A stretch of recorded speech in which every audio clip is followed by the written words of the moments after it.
Hello my esteemed viewers. Thank you for tuning in into this channel, and today you will learn something very interesting with regard to the dynamics that exist in the Uber Eats business. And the topic of today's video is what cost belongs to the driver and what cost belongs to the car owner. So if you are an investor in the Uber business, you have bought a car, you have given it to the driver.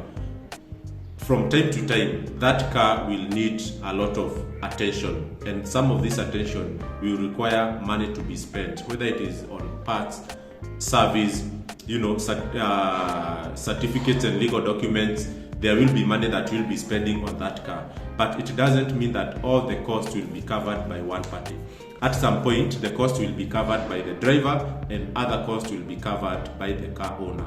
And I am here with this short video to tell you who should pay for what cost, so that you don't create fights between you, the car owner, and the driver. So stay tuned. So first of all, everything that pertains to the car service charges, it will be covered by the car owner.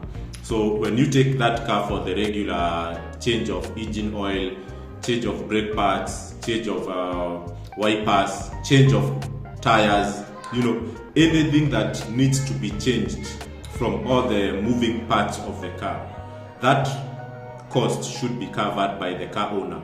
The best thing with those costs is that they are highly predictable, and the cycle of their arrival is already known. So the car owner is able to plan when is the service, when is the change of tires, when are you going to change the oil and air filters. So those predictable service charges and costs are covered by the car owner. Which other costs should be covered by the car owner? The cost of obtaining certifications. For instance, you need the Uber inspection certificate, you need the NTSA inspection certificate, and also you need the insurance certificate. So all those costs should be covered by the car owner. So what are the costs now that belong to the driver? The most important one that every car owner should know and should never fall, victim, is that any damage to the car that cannot be covered by the insurance, or it is too small for you to take to the insurance, it is covered by the driver.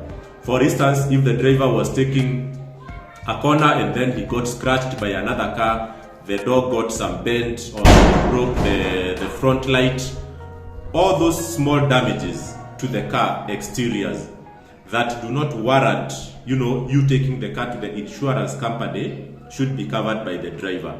So all those scratches, the driver should repaint in pieces. If it is the door, if it is the bumper, if it is the boot, it should be his own responsibility. The second cost that should be covered by the driver, are fines that are due to, drivers not being so attentive, and sometimes maybe due to bad luck. For instance, drivers who go to drop a customer in town, they will be arrested by the Kanjo police, and then they will be told you are obstructing, you don't have the municipal license to pick and drop from the CBD area.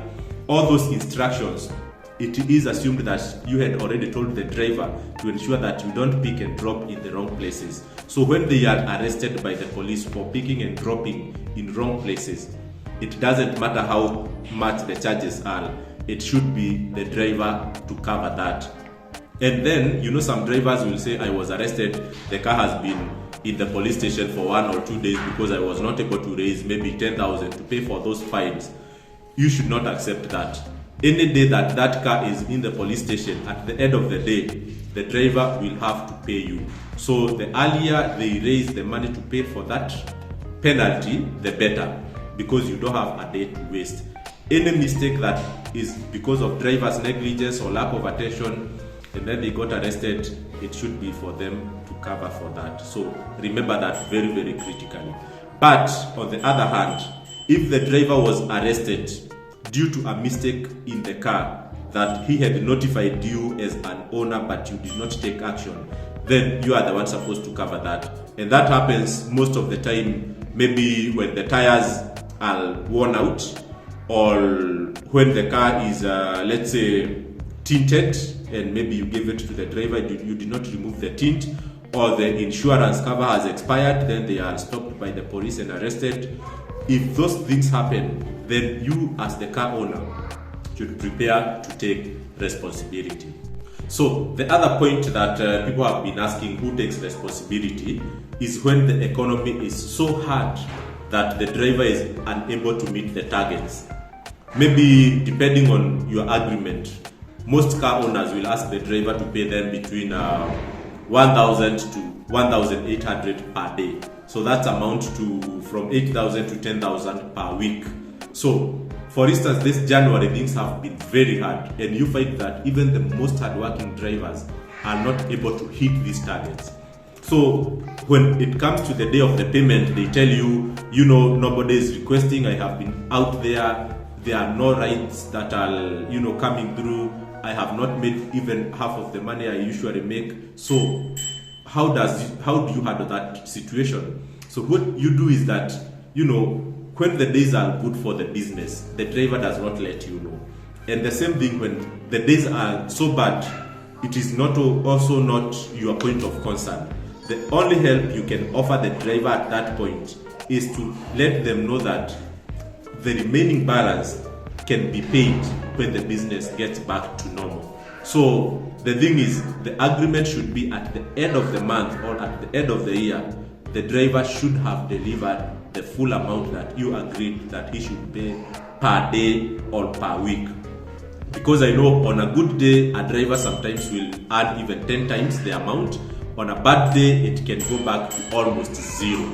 So that is the responsibility of the driver when the economy is so hard. Because I can tell you guys, as a partner in this sector, it is not those targets that car owners give to drivers are not very, very, very how can I say? They are not very, very highly targeted.